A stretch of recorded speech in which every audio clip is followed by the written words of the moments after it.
I feel like we don't need to go into any specifics, but of course there's like an insatiable frustration, inexplicable, hellish feeling with watching people misunderstand the people you love.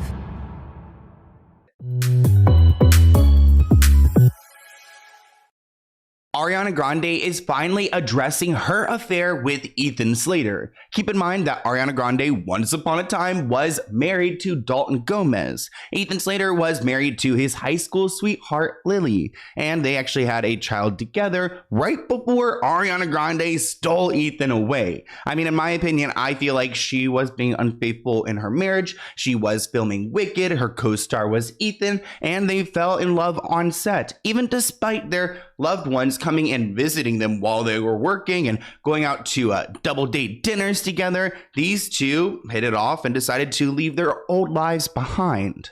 When I listen to this album, I feel like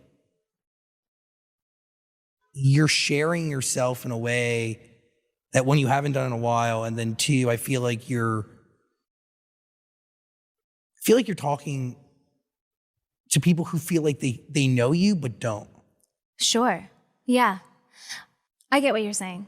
So it kind of seems like this album, Eternal Sunshine, which interesting because Ethan Slater, ES, Eternal Sunshine, it's an album for her to address this controversy, to set the record straight. And I don't think this interview is necessarily helping her case. I love Zach Sang. He is so nice. I see him out in the clubs, always says hi to me, very friendly. Great guy. Love that he did this interview, but I wish we got a little more detail. I mean, people in the comments aren't happy. This person wrote, not her describing being a homewrecker as humanness. Another person wrote, what is she even saying? She was seeing a married man who left his wife and newborn for her.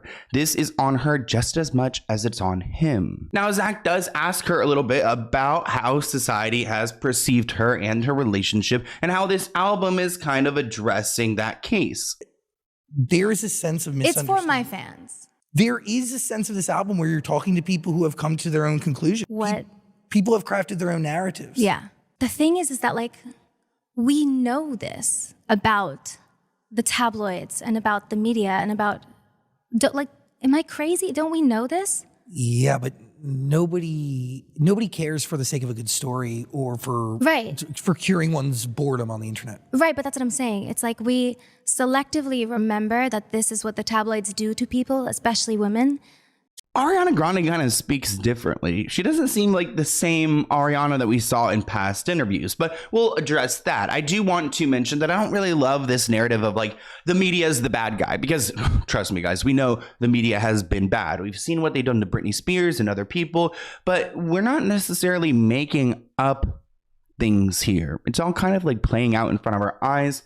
So it's not really like the media is just going after you because you are a woman. This person commented, the fact that she tried to pull the against women card and blame it on sexism is insane when she is the most anti-women woman ever. And honestly, guys, pay attention to the way that she's speaking in this next clip and the dialect, the vocabulary. While it does seem very enriched and elevated, it just doesn't seem like the Ariana that I know, and it doesn't necessarily read as authentic.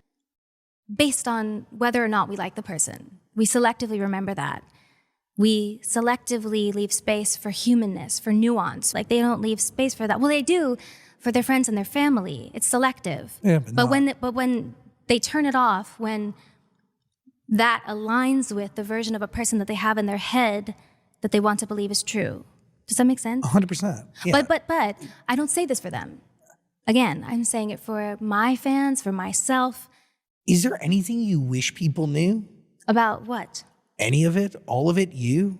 And of course, there's so much we want to know about her relationship with Ethan. Like, were you guys having an affair when you were, with your partners, when you were both married? I mean, how does that feel? Where are you guys right now in your relationship? And I think that Ariana has done a ton, and I'm saying a ton of PR training, not only probably for her music, but for the Wicked movie. And she's been able to kind of reframe this situation to almost victimize herself.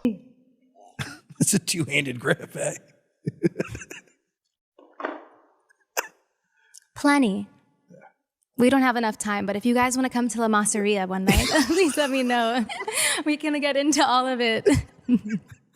No, I feel like we don't need to go into any specifics, but of course there's like an insatiable frustration, inexplicable, hellish feeling with watching people misunderstand the people you love and you and anything. Now, there's something you will notice throughout this video is that Ariana is not only using different vocabulary, but she changes the way that she speaks.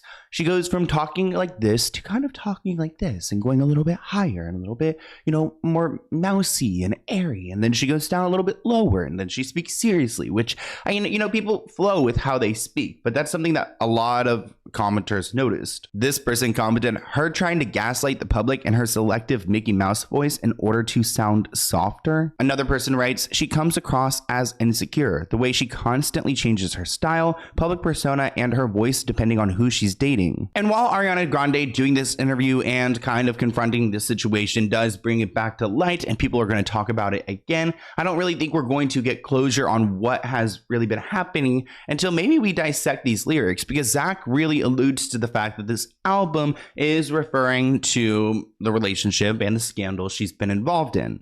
That yeah, of course. It's annoying, but I do feel like this album quiets that. Oh God, I hope so. I don't think it does. I really do. I think it does. I think it's the absolute worst idea. I'm so nervous. Well, because pieces of it touch on things that are real, and then pieces of it are also just like a part of a concept. Yeah, part of the concept. So what is that separation? And it's so scary to leave it up to these selective memory people to decipher. It's scary, but I digress. Too late. The vinyls have been printed. This person commented, she's trying to sound so distinguished, LOL. She said a whole lot of nothing. Another comment, me when I'm trying to reach the word count. Another person wrote this about Ariana. This isn't it. Babe, you can't gaslight us into thinking it was acceptable. And I do think she did say a whole lot of nothing with a bunch of different words. And people are starting to notice that this new character is emerging. And it does seem like, celebrities go through their different waves. Like we've seen Lady Gaga and her Joanne and all these different phases. And Ariana seems to really fully adopt it in a lifestyle way. What she's trying to say is that if she were someone else, a lovable character, like a Taylor Swift, and I'm not a Taylor Swift fan, by the way, but maybe she wouldn't have received as much heat for what she did, which I don't think is true at all. She was saying that there's nuance. In other words, there's context, or there's multi-facets, or there's many different versions or sides to this story. And just because the media puts one out doesn't make it the true one. But you really said a lot without saying anything. We've seen Ariana Grande before on Zach Sang's show, and she appeared differently. She sounded differently. She acted differently. And I just think it's important to remind you guys what I was used to saying, because seeing this interview really caught me off guard. Nah, I just want my kids to discover it when they want to. I hope my kids with me so much as a mom that they're like, yeah, my mom sings or whatever. For me, it was like a parody of like a 90s girl group vibe, but they loved it. And even notice the little accent that she has when she says certain words, like parody, that she's never had before. And I just want to know when she's going to pick a character and stick with it. Is this the final boss? I wonder what the interviewer thinks about talking to the new Ariana Grande, because he's used to interviewing Ariana when she was in her shape-shifting era. Now, your voice can change. My voice is not the same as it was 5 years ago, but there are certain things that seem drastically different about her. And it almost seems like performance art, which I think is why people are having a hard time resonating with Ariana, because it doesn't necessarily read as genuine. So it's like, is this whole thing a performance, this relationship? And is she really just going through these phases? And I mean, I just, looking at her past, I can't imagine Ethan is going to be around much longer after she gets over this era that she's in. But also, she did bring up the homewrecking rumors, quote unquote, and she said that it's inexplicably disgusting how people think I'd be a homewrecker. She also says the guy that put fantasize on TikTok is now going to jail, so she doesn't like it when people steal things from her, but she's over here stealing another man from a marriage. Allegedly. Let me know what you guys think in the comments. I'll see you in the next one. Anyways, I hope you guys enjoyed this video. I wanted to update on this because we have been following Ethan and Ariana, and I think it's really interesting that they have, you know, left their past lives. And I wonder if this year they're going to get engaged, next year they're going to get married. I mean, it's all kind of about the formula. But do you guys know any Arianas in your life? Like people who kind of like, you know, date around a lot, and when they get into a relationship, they like are with their boyfriend all the time. They kind of start acting like their boyfriend. And it's like, there's definitely some friends I've had in my life where when they get into a relationship, they're a brand new person. I mean, hopefully they're happy, but they don't really have that strong sense of self. So they kind of adopt these certain things that they think their partner would want from them or how their partner may behave. And I think that is, you know, Ariana, Exhibit A. But I hope you guys enjoyed this video, and I'll see you in a new one soon. Bye, guys.